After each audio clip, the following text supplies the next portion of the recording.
right, everybody. Good afternoon, evening, morning, middle of the night, wherever you are. Good, whatever. Michael, how are you doing? I'm doing great. I'm actually really excited to finally be sharing some numbers.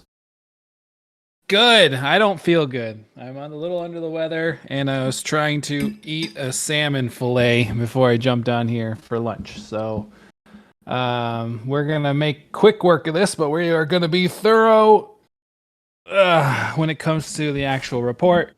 Give everybody an idea of where we're at from a numbers standpoint, and kind of go from there. A little bit of house cleaning. This is going to be recorded, so if you're not here for the beginning or for any of it live, um, the report we're going to screen share and we'll kind of go through page by page. Michael's going to run through some numbers, and then after we'll post it in the DeFi Fund channel.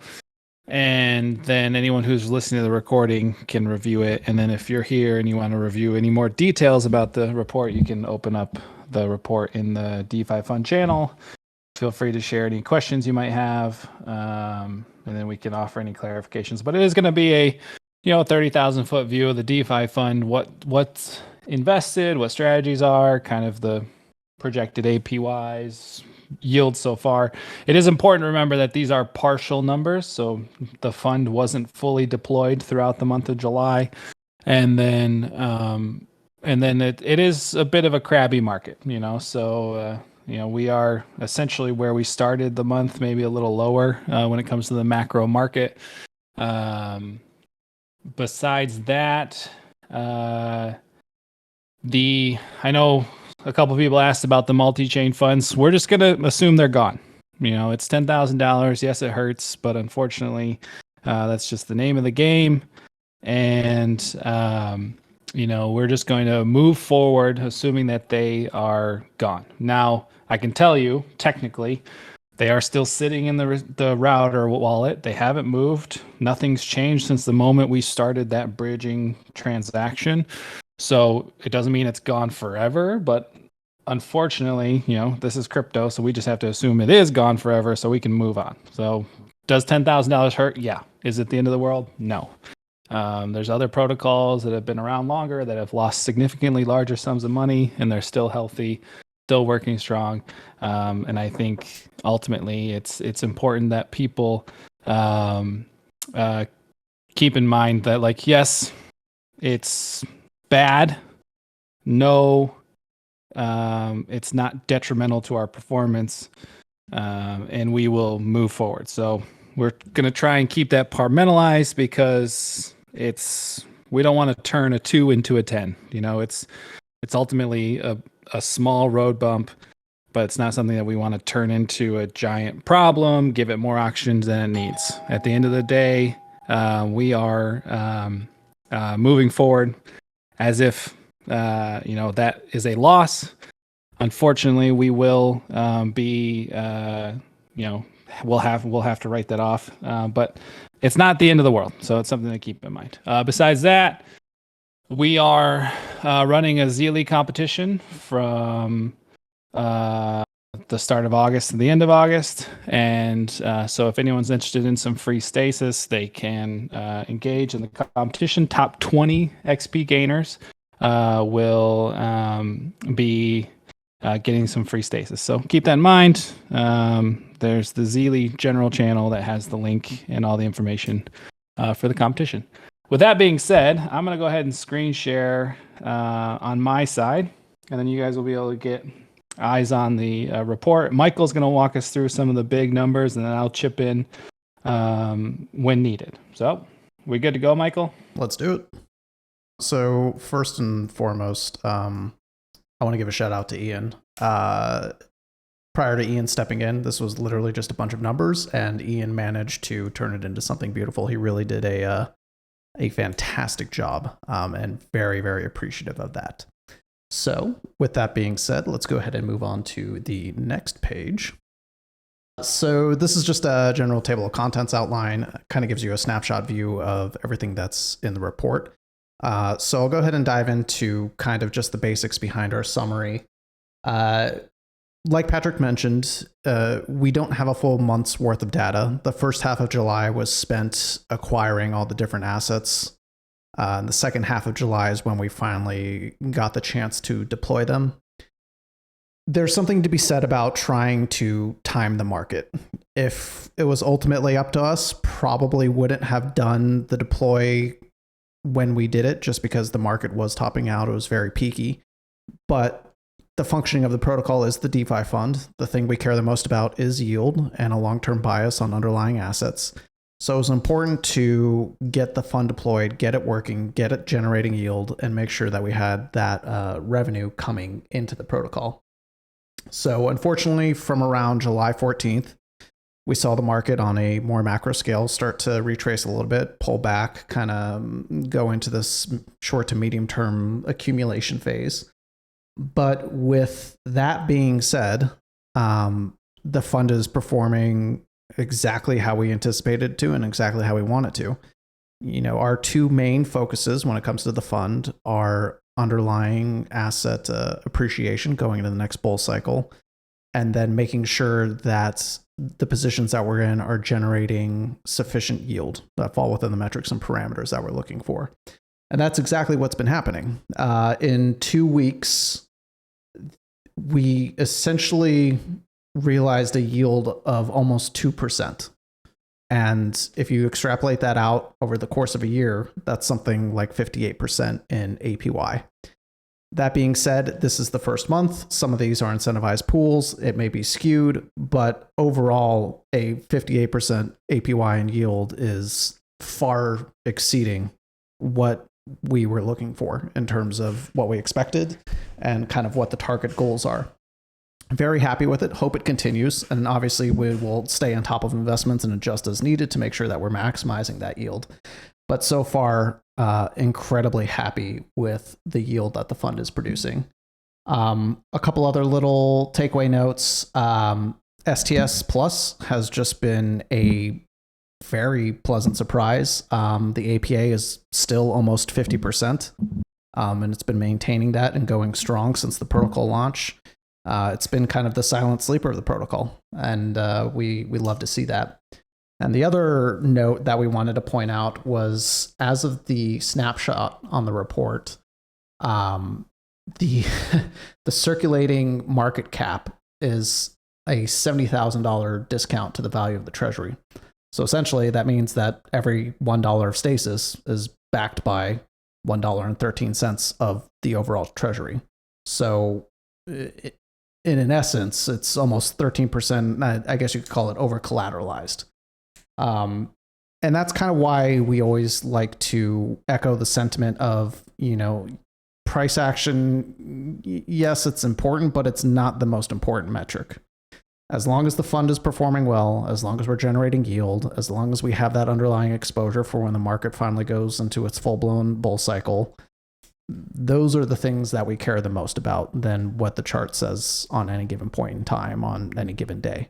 The health of the fund is first and foremost our primary focus, because a healthy fund is going to mean that we generate more yield, we generate more revenue for the protocol, means that when we start doing bigger annual buybacks and burns, that we have the capital to do that. So, you know, while we would love to see price higher, we always want to see the price higher and always want to see green on our own chart. It's not our biggest concern. So with that being said, let's jump to the next page and we can kind of go over the specifics of how we have the fund deployed right now. Yeah, just to echo, sorry, nobody got murdered, but they got their lives threatened. Just to echo that, there is a early protocol washout period, and that's what we're experiencing now, where anybody who's here and was here during pre-launch, they heard us from day one say, this is a long-term project. The portfolio is a long-term hold, 12, 18 months minimum to get ready for the next cycle. Now, some people listened to that, believed it, and are acting accordingly. However, some aren't. And so there's this early washout period of people who they either didn't embrace it or they just simply didn't listen, and they thought, you know, even though we were saying it, they were going to get something else that they haven't gotten. Whatever that might be, there is this early period in a protocol, and this happens in every protocol, where people who invest for a week or a couple months and then they get impatient and they move on because Michael had said it before in a previous like channel that the next shiny object has come up for them. But this harkens back to our messaging from day one. Our messaging from day one is don't go all in on stasis. Don't put too much of your portfolio into stasis. This is something where you put 10, 15, maybe 20% of your crypto DeFi portfolio with the understanding that it is a 12, 18, 24 years long hold. And that's why we developed the dynamic strategies. Since 2 weeks after we launched, dynamic strategies has been fully operational. I set my settings all the way back then, haven't changed them. And my portfolio is being managed exactly how I asked it to be. And then I could step away if I wanted to. And that's the whole point. And that's why we developed stasis the way we did. So it's important to remember that there is this moment in a protocol's early life cycle that washes out the short and mid-term investors and leaves behind the long-term investors. And because of the mechanics, because of how the tax system works, and because of how the DeFi fund is set up, those who are here the longest will have the most lucrative outcome. And that is mechanically a guarantee. However, there are price volatility and moments in the market in between there. Like, for example, the DeFi fund, the investments are long biased. It doesn't mean that we expect the price to go up every day between today and 18 months from now. The point is that over the next 18 months, our positions are in a place and in allocations that we believe will experience the most price appreciation over that stretch of time. However, the market is crabby right now. August and September have been known to historically be red for the macro market, for crypto markets. And so there are these moments early where it might seem like things are contracting or things aren't going as well, but it's just part of this early life cycle process of a protocol. The key is that the fund is healthy. It is operating as intended. And as of right now, thanks to some short-term sellers, we are over collateralized when it comes to dollars and cents versus the DeFi fund against the whole of the treasury. And for us, we have no extraneous expenses. We have small salaries. Me personally, I don't take a salary. I don't take a single penny or token from the protocol. I invested my own funds. The rest of the team has small salaries, but they are also long biased. Everybody on the team is long biased in the sense of the protocol does well, we will eventually do well. And so everything that we're doing resource-wise and capital-wise is being leveraged towards the health of the protocol. So it's very important to keep that in mind, that there might be moments of struggle. There might be moments like right now where we're a little below pre-sale price because some individuals are making decisions.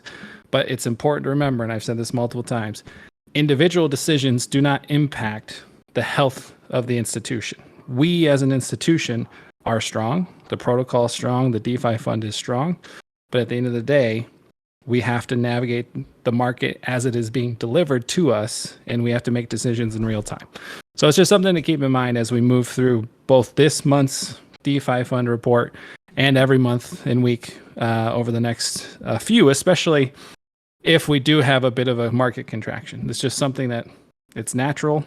The key is that we're acting in a way where we're managing the fund as responsibly and professionally as possible, acting as good stewards for this capital. So that's something to keep in mind. Yeah, well said. Cool. Moving on.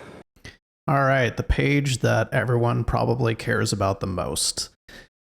This is our DeFi fund page that measures the performance of everything going on. So I'm going to kind of start from the left-hand side and then work my way to the right-hand side. We are currently in 15 positions total.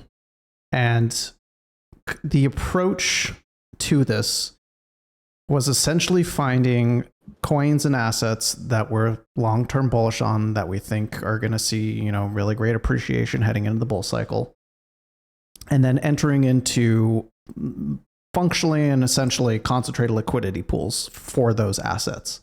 We have a couple strategies that aren't concentrated liquidity pools, like the positions that we have with Sommelier Finance, as well as the trading allocation that we have.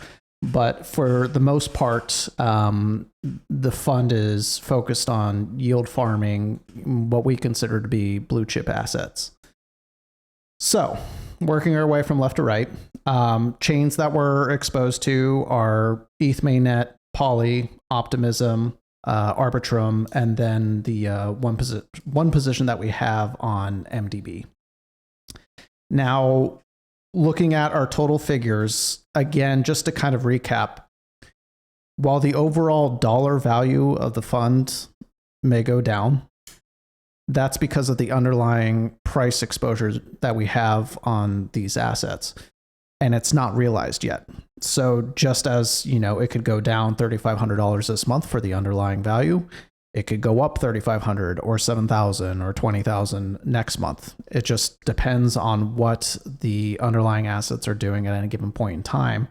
But again, the figure that is the most important for us is the yield that we're generating, because any profit and loss that's based on these underlying assets is unrealized. So it could go down this month, go up next month. It could go down for 3 months in a row, but then go up exponentially in the fourth month. And it's important for us that we have that underlying exposure to those assets, because that's where we foresee the primary long-term growth from. The yield is there to generate revenue and to make sure that the protocol is making money regardless of what the market is doing. If it goes down, we're generating yield. If it goes up, we're generating yield. If it goes sideways and there's just volume transacting, we're generating yield. So we really put a strong emphasis and a strong focus on just finding good yield-bearing opportunities that give us exposure to the assets that we want and that are falling within the APR and APYs that we have targeted. And when we look at it from that perspective, we're incredibly happy with how the fund has performed in just 2 weeks, generating over $10,000 in yield in just 2 weeks without even having a full month to kind of see the fund prove its worth, so to speak, is incredible. It far exceeded our expectations. So if you're looking at the sheet and you're kind of confused by the different columns, essentially we have the yield column, which shows you the yield that each asset generated over that period. The profit and loss based on price, that's going to be your underlying assets, what the value of those underlying assets if they went up or down. And then the profit and loss total is essentially combining both your yield and the underlying price action to give you a figure of overall value. And then in those next columns over the following month, in September when we release the August report, we'll have an actual generated projected APY. The estimated APY is kind of just the snapshot of what we think or what we thought we would generate at the time of making the investment itself. The reason why we don't have an actual mathematically calculated APY for you is just we only have 2 weeks of data. So we need to have at least a month's worth of data to be able to make that projection out for you. But I can tell you that initially, just looking at what we have with our own spreadsheets and models, the estimated APYs either are being met or exceeded. And again, we're very, very happy with the performance on it. Yeah, it's... I don't know if I have anything else to add on that. The only thing I would add is... So there's an asterisk. So the trading allocation, everything is on chain, including the trading allocation. However, that is the one thing I would classify as the trust me bro allocation. So that particular section of the DeFi fund is through a network contact of mine who is a licensed trader on a very large exchange. We have constant eyes on the capital. We get to see the returns. And that allocation is more like 6 weeks old versus 2 weeks old. So a lot of these are 2 weeks on average, but that one is a little over a month. So that's the only asterisk I'll put on that. I've been asked to keep it confidential because it is a private network of individuals. If we can publicize it at one point in time, we will. We're actually going to start realizing some of those gains this next month because, again, like Michael said, until we start realizing some of them, it's just numbers on a page. So we want to make sure that we get to the point where we're comfortable with the allocation and we're pulling profits out, because then if we pull 25,000 of profits out of there, then it's paid for itself. So that's the only like asterisk I would put on there. Other than that, yeah, there's clear indication that all of our allocations are working as intended. It's just a matter of, again, letting the market do its work. Like Michael said, there's going to be months of contraction. There might be one of these positions, for example, like the gamma position, the ETH OP gamma position, where it, like this past month, it's up $2,700. It might not always be that way. There might be months where it's like the Uni V3 position with ETH and Pico, where it's down $2,400. Those are just moments in time. But the clear picture is we're long bias. Again, like I said before, like we are in these positions because we believe fundamentally in the technology that's backing the tokens that we're invested in. A lot of ETH exposure because we're all sort of ETH maxis, but it's also like the next safest investment besides Bitcoin. We expect a significant amount of appreciation over the next 12 and 18 months. But month to month, you might see some of that volatility in certain allocations. But this will give people a sense of like, all right, we're exposed to 4 major networks, 15 different positions, and there's not a lot of there's not too much overlap. I think the highest allocations we have are Somalia, but one of them is a stable coin and the other one is ETH. So it's not like we're on Somalia with huge amounts of exposure to obscure altcoins. Those are our biggest positions, but they are because one's a stable coin and one's straight Ethereum. So it's something to keep in mind. Yeah, if you want to go down to the following page, just to expand on that even more, we are heavily skewed towards those two assets. But again, it's because there's a difference for us fundamentally. There's a distinction between how we would manage our own private assets and how we would manage a fund's assets. So we need a conservative portion, much like if you're in traditional finance, you would have a allocation of your portfolio to bonds. For us, this is the quote unquote safe exposure aspect of the fund. In terms of, at the end of the day, everything in DeFi is going to be tied and pegged to in some manner to ETH. So we wanted to earn yield on ETH underlying, the big cruise ship that takes a long time to turn around. We wanted to still earn yield on that while having a very direct exposure to its underlying value. And then with Fraximal, we also wanted to have a yield generating from a stablecoin, so we didn't have to worry about volatility in the market, that portion of the fund will be generating yield, whether or not, market's going up, down, sideways. We can count on that to hold its value within the fund and while simultaneously earning some yield on it.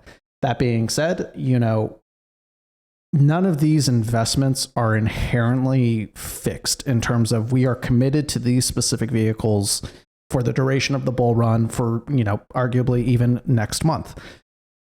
Every position that we're in, we have a contingency and we have alternative options, or something new may come up that we feel the assets are better deployed and allocated to something new. So these positions are fluid. They're not something that's fixed. We wanted to be very flexible with how we manage the fund.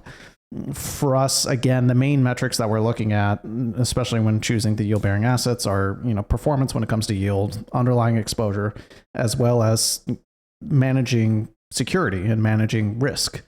Obviously, volatility is a concern. Exploits are a concern. Hacks are a concern. Everything's a concern. So while for this month we have a heavy allocation to Sommelier, that may not make sense next month. We may shift it into something else. We may pivot from their fractional vault to doing our own manual lending and looping. So nothing is set in stone. It's all very fluid. We keep an eye on the fund every single day. We're monitoring performance. We're monitoring what's going on in each specific investment. And of course, we have our weekly meetings where we all get together and we kind of expand on that and make decisions about what directions we want to go. If we need to rebalance a pool, if we need to leave a pool altogether in pursuit of something else, or if a great opportunity has come up that would require us to draw down from one position so we can allocate to another. So the main takeaway is that the fund is flexible, it's fluid, and we are always monitoring it to make sure that we are optimized, that we are efficient, that we are safe, and that we are generating a yield that not only sustains the protocol, but can help us grow and meet all the goals that we want to meet. Yep. Yeah. I mean, if you just look at it from a sheer number standpoint, risk profile, you look at your top 5 allocations, your straight ETH, a stable coin, yield opportunity, ETH GMX pool, ETH ARB pool, and ETH OP pool. So like you have a situation where it's GMX is the perp dex, but it's a strong industry leading right now for that niche within crypto. ARB is an L2, OP is an L2. Like those are clean, like logical concentrated liquidity pools to be a part of. So from a risk profile standpoint, it's just a matter of like nothing is in a obscure micro cap coin in a large capacity. Yes, we hold MDB, and some people can argue whether or not that's a worthy addition to the portfolio because of its size, its market cap, and everything that's going on with it. However, because of the price point we got in at it, and because of our personal knowledge of the protocol, that is one of those exceptions that we can make that we're comfortable allocating for that, because it's on the heels of what's upcoming for Foxify and what they're building. Other than that, you can see from a clear, even if you were to take the trading allocation in MDB and put it aside, 93% of the fund is allocated in self-custody, blue chip, liquidity pool, yield-bearing circumstances in which we have full and autonomous control over. So it's something that, from a risk profile standpoint, we're doing our best to make sure that there aren't any massive risks to one of these allocations disappearing overnight. Exactly. Yeah. So on our next page here, this is just a quick snapshot of the remaining funds. We refer to them as operational assets. They're essentially assets that any of the ops wallets or DeFi Fund wallets are holding at any given point in time, whether that's gas money, so to speak, or just holding on to ETH on a chain so that when we go to compound, that ETH is already accessible and we can just pair it and drop it back in. Underneath that, we have our metrics, which is just kind of a quick summary of everything that we had listed above. So notionally, the overall total value of the fund went down $3,800. But again, the number that we were much more focused on was that we generated over $10,000 in yield. Let's see, our next page here. This is just a quick look at the actual treasury. So how funds are deployed across the entire protocol. We have the DeFi Fund up there on the top, but additionally, this is also going to show all of our operational balances. It's going to show what we have in just the straight liquidity pool on QuickSwap itself, as well as what the protocol has in both of the farms that we're in. So you'll notice that some was taken out of the protocol farms, and that's more so just to maintain the yield for all of the investors.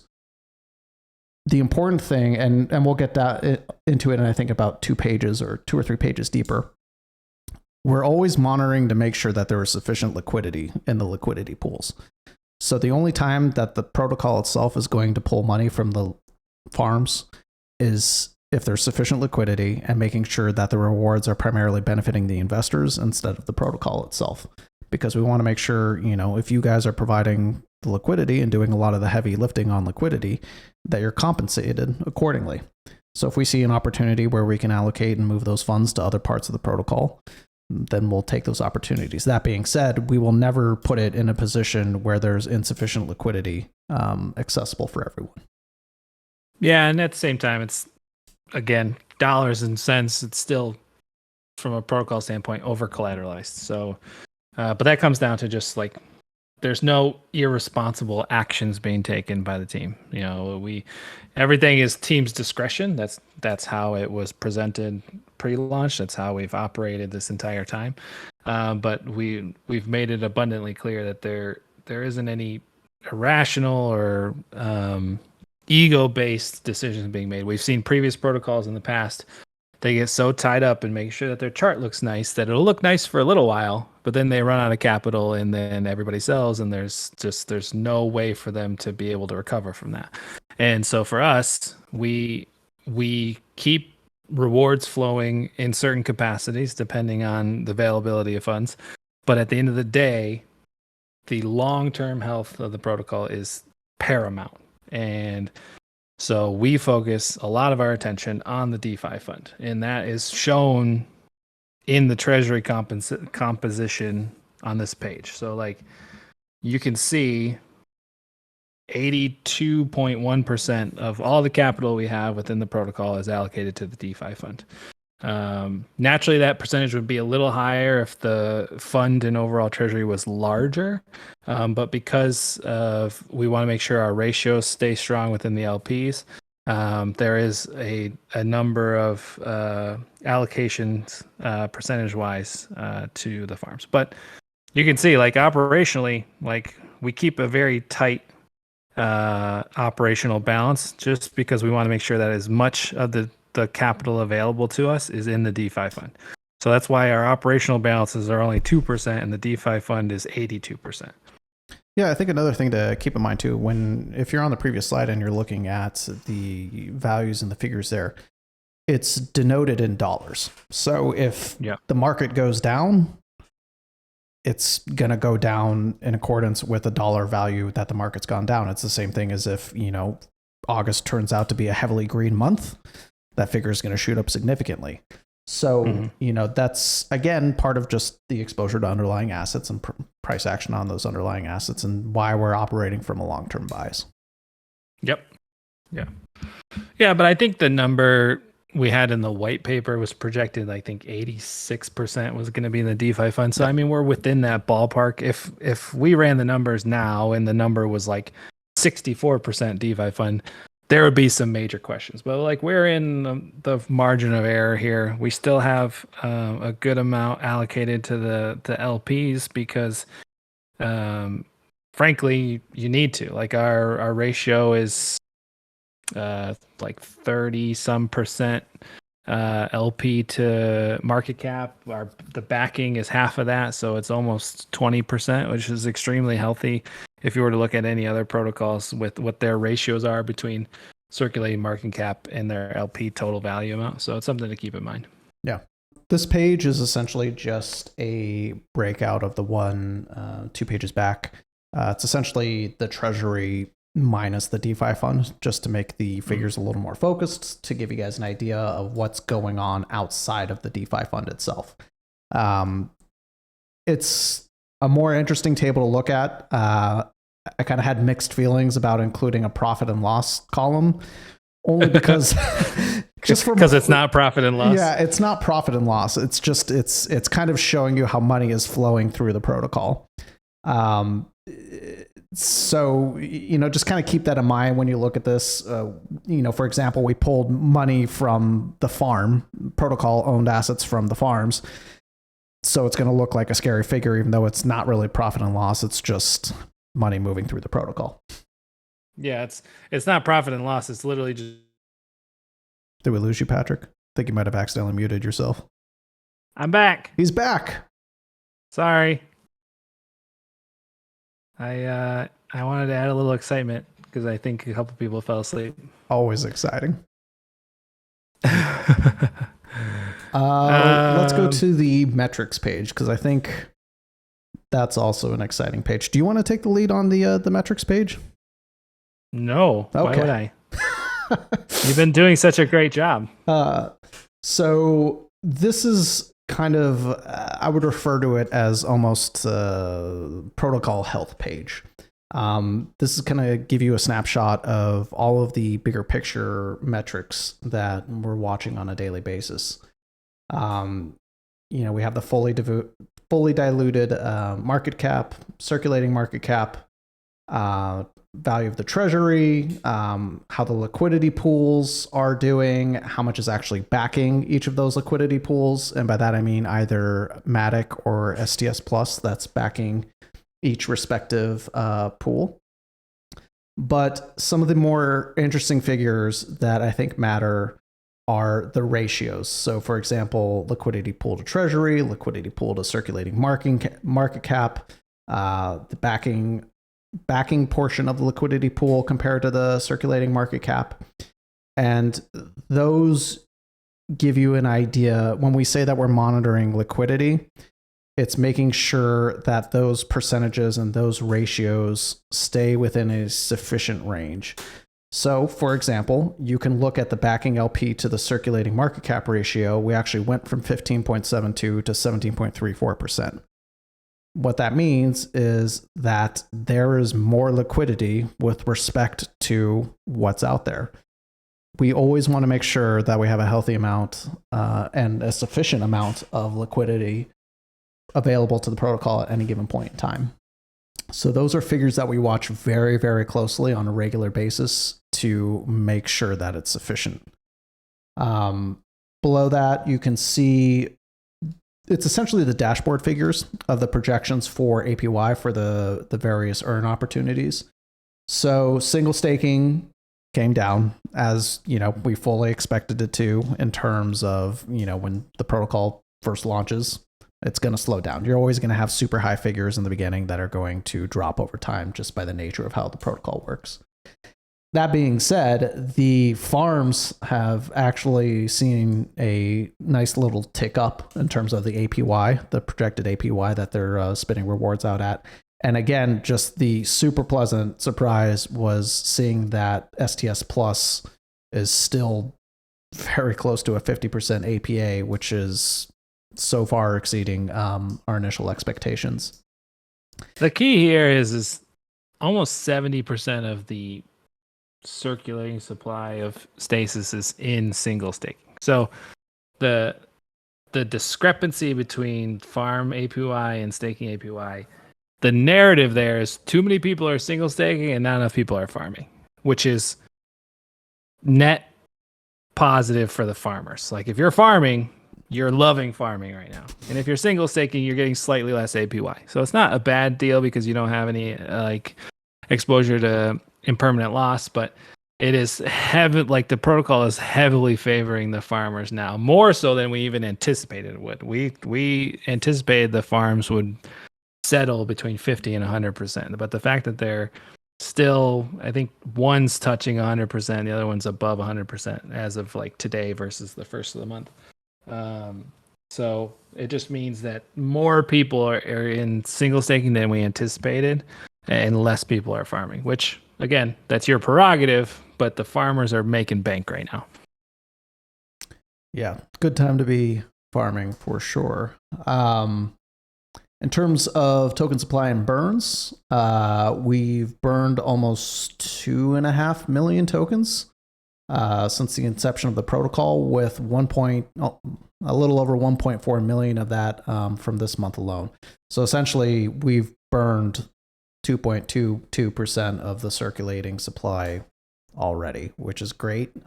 We feel good about the pace and the track that we're on in terms of burning tokens, and only expect that to be maintained, maybe tick up a little as we start realizing more and more revenue and yield from the DeFi Fund, especially if the price stays low. That's going to offer some great opportunities for us to buy back and burn. And there's been a little bit of direct message FUD from some people about the way we're operating the protocol, but there's one thing that ruins that. So there's some bad actors claiming that we're just paying people rewards from the non-circulating tokens. Well, the truth of the matter is when we started 6 weeks ago or 7 weeks ago, there was 169 million tokens non-circulating and 66.5 million circulating.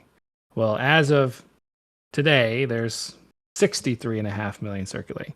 So it's impossible for us to be rebasing out of our non-circulating token supply and have the circulating supply be going down by almost 3 million tokens. So just want to preface that, like, there's empirical evidence that says that information is wrong. So it's just something for you guys to keep in mind, because it's wrong, and we shouldn't entertain it any longer. I mean, on that note of transparency, when we post this in the Treasury channel, the last section here is the protocol wallets.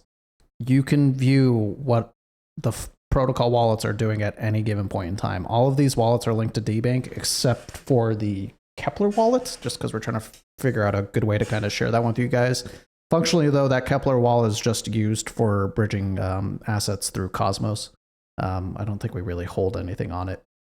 But the other four main wallets, the primary multi-sig, both DeFi Fund wallets, and our additional ops wallet, you will be able to click links directly from the report that will take you to the DBank pages, and you guys can see exactly what we're doing at any given point in time, exactly what each wallet's holding. You know, we promised full transparency, and we want to make sure that we deliver on that. So, you know, there's no place for us to hide.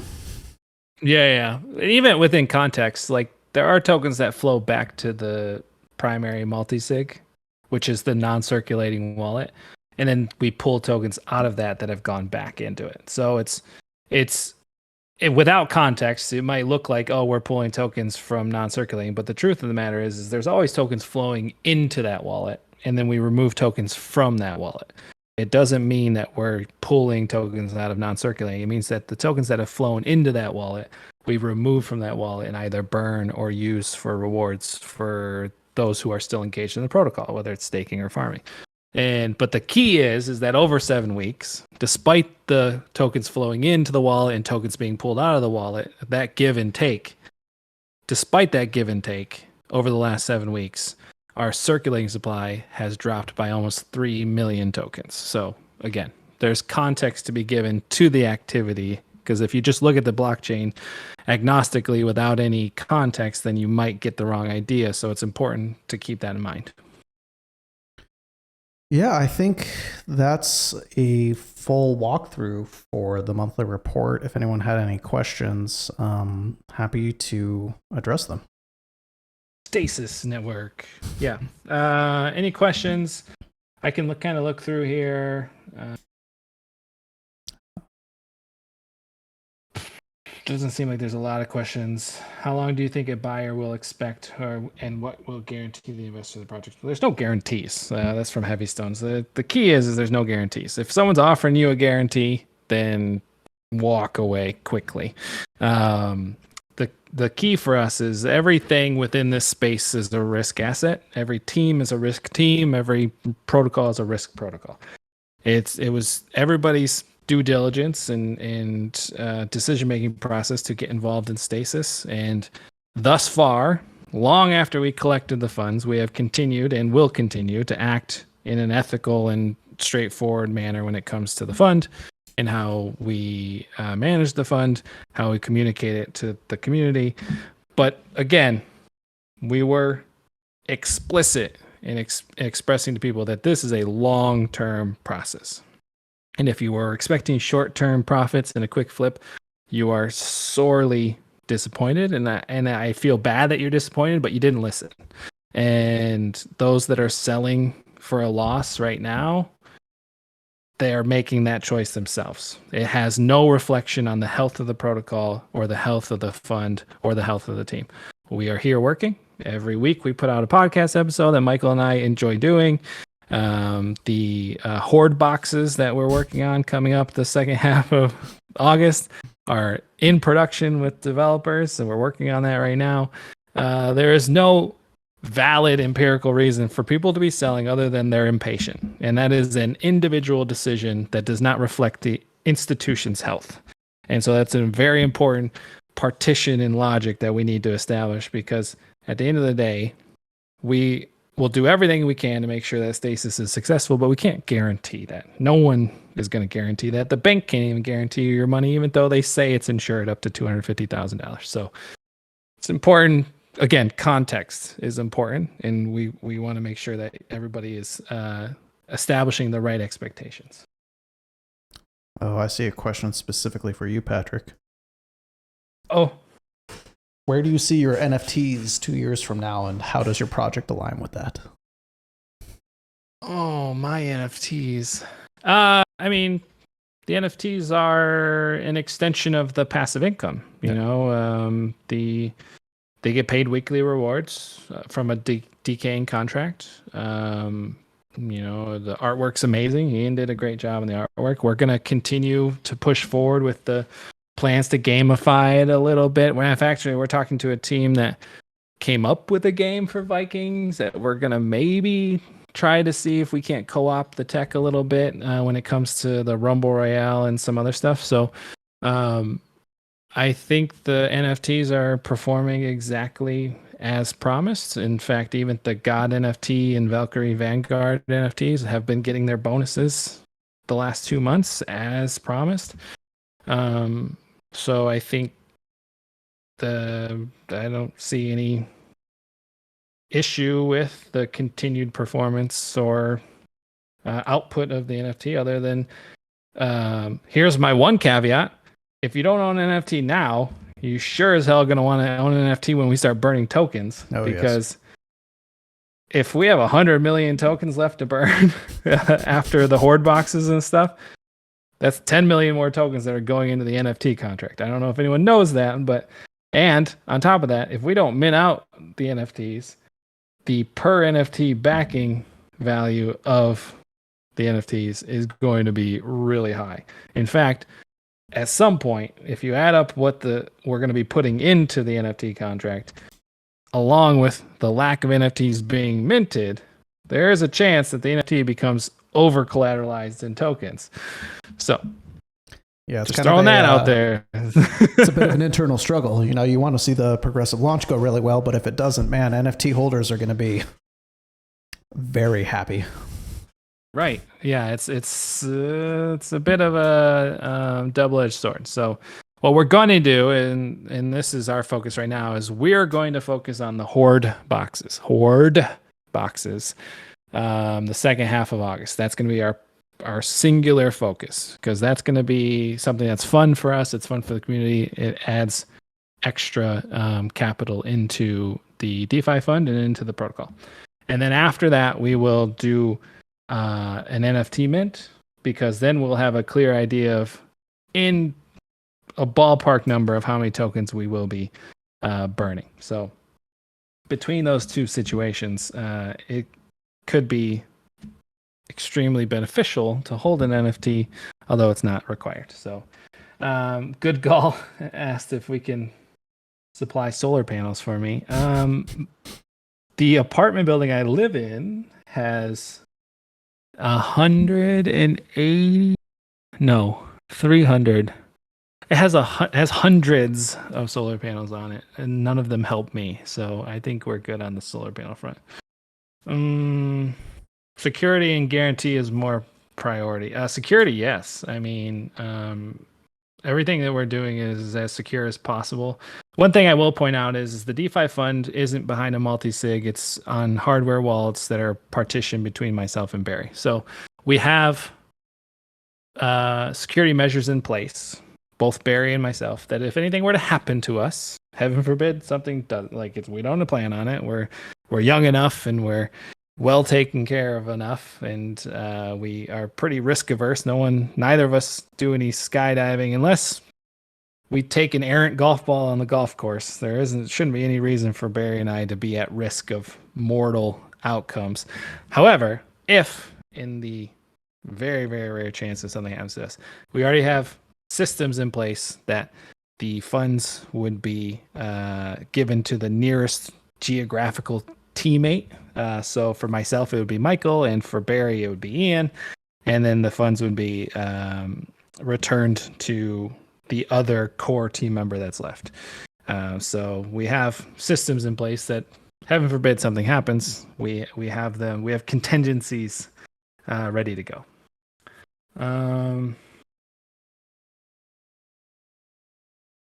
Heavy stones, but as an investor, I have schedule and plan whatever investment I'm going to go in. Yes, as an individual investor, it's great that you have a plan, and you should always have a plan. However, you should also make sure that the protocol's plans line up with your plans. So this entire time, since May 15th onward, we've had the exact same messaging in every AMA, in every post, in every comment. Long-term allocation, 12, 18 months minimum going into the next bull cycle. So if that doesn't align with your individual investor plans, then it shouldn't be a consideration for you to invest in stasis. And that's fine. Different strokes for different folks. If we're not right for somebody, that's okay. We wish them the best of luck. No ill will on our side. However, we can't be everything to everybody. We have a very specific narrative. We have a very specific brand, and we will stick to that. Very, very high level of constitution. We will stick to that. And if it does work for some people and doesn't work for others, we understand. We get it.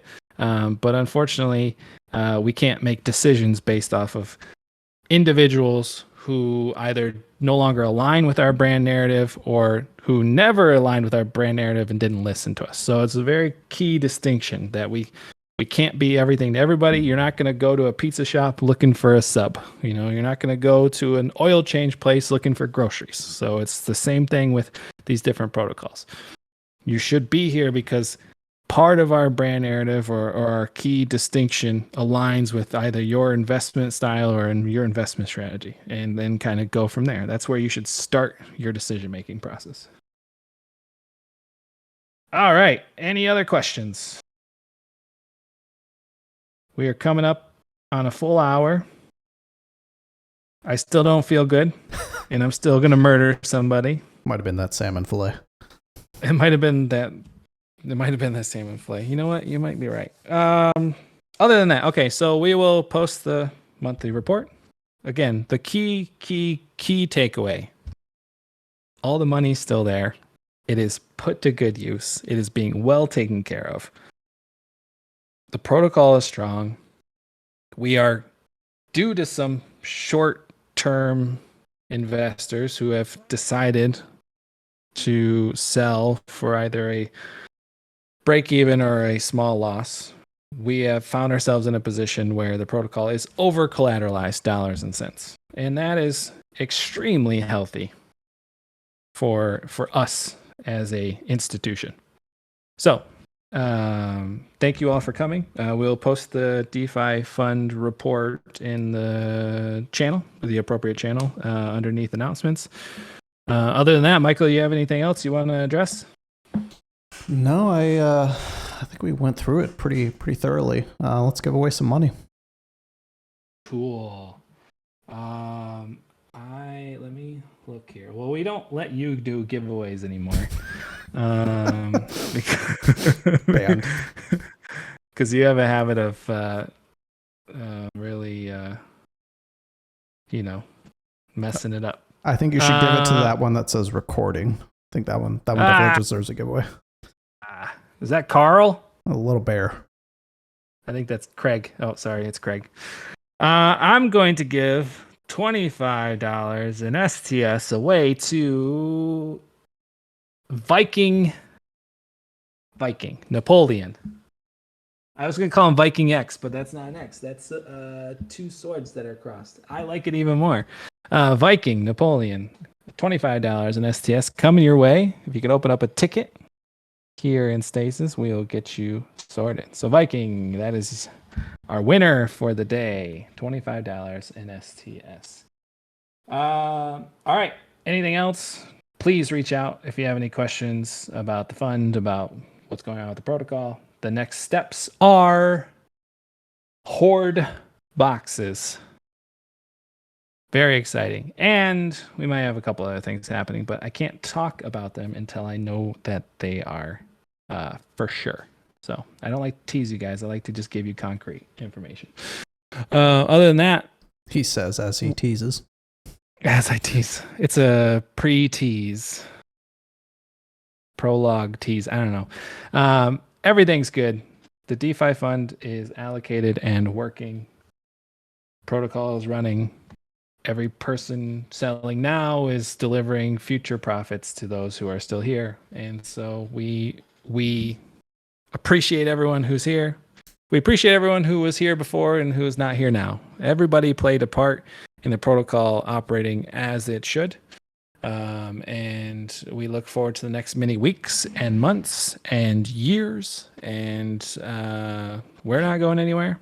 We got plenty to do. Michael and I got plenty of podcast episodes left in us. A lot of branding to build up. Ian is back from holiday and he is working hard on both our prep for the Horde boxes and prep for the Stasis U content and launch. There's a lot going on, but it is the summer doldrums. So everybody buckle up, make the most of the summer doldrums. Go touch some grass if it's not dead because it's too hot out. And at the end of the day, you can set your dynamic strategies and let the protocol do its job. Passive income that's actually passive. That's the game. So everybody, thank you so much. Have a great weekend. Have a great August. If I don't talk to you tomorrow or I don't talk to you in a month, hope you have a great day. Take care, everyone.